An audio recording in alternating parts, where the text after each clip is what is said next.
I'm going to demonstrate corner to corner crochet stitch, sometimes called cross hatch. I'm going to start with a slip knot and start with 6 chain stitches. 1, 2, 3, 4, 5, 6. Then I'm going to skip 3 chain stitches. As always, we don't count the one on the hook, so I'm going to skip 1, 2, 3 and go into the 4th. Since I might not be adding anything onto this edge, I'm going to go into the back bump of that 4th stitch, because then I know what it leaves me is a nice little chain left of the chain stitch that will look like a neat row of chains. I'm going in there and working a double crochet. That leaves me 2 more chains left. I'm going to go into a second one, double crochet into it, and the 3rd and last, going into the little bump on the back, all 3 of these, last double crochet. And that's my first sort of box crosshatch unit. I'm going to turn my work,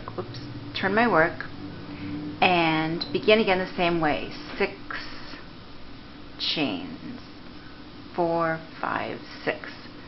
Skip the first 3 and go into the 4th. I'm doing that little bump. You might not always choose to do this, but on this project I might not be doing an edge, a trim on the edge, so this is what I'm doing, going into that bump.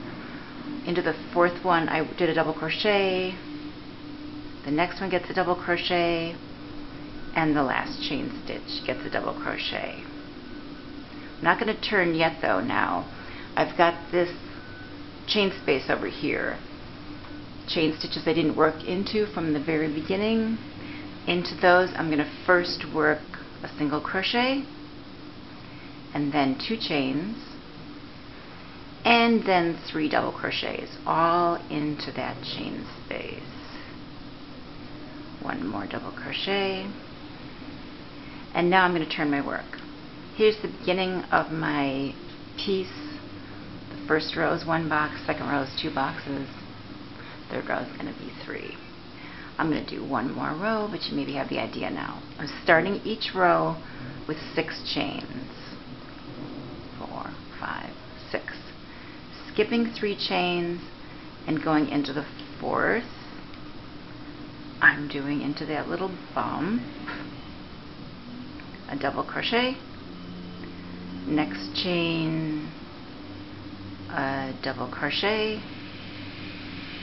and 1 more remains, double crochet. Now I'm coming up to chain space right here. Single crochet, 2 chains, and then 3 double crochet into that space.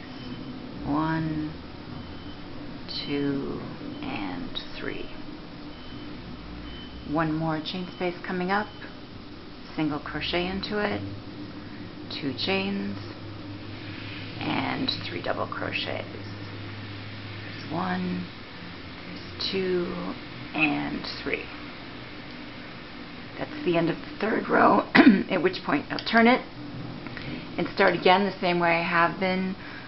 6 chains at the beginning, and then I'll work across, and I'll have 4 of these units going. You keep going until it's big enough.